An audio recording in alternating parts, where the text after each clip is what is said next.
Okay, this is the finished job of my shrimp and clam chowder mix.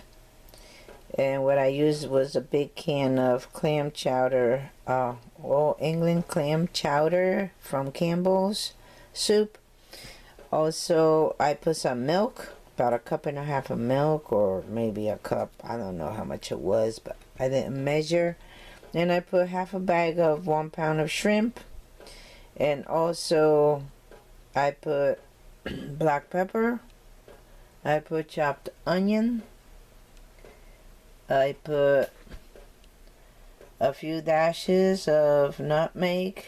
At first I did just one and it wasn't enough, so I had to alter my recipe. Then I put celery seeds, a few dashes. I also put a few dashes of this, not too much. Well, you'll see the color. That's the color that, you don't want too much, but that's enough. And about 1/4 teaspoon of this paprika, which is smoked. And I guess I already told you about the celery seeds and the croutons. And to finish it off, I used this little grater, and I grated clove of garlic and just cooked it for like 1 more minute with the clove of garlic towards the end. But it also has a few sprigs of parsley, like maybe 2 is enough.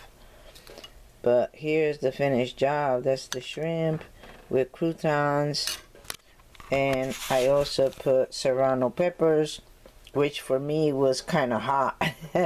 It was burning me in the throat and in my ears. I guess I put too much, but that's the finished job, and it was really tasty. And I hope you make it and let me know how you like it, because it's very, very easy. Okay, thanks for watching. Bye-bye.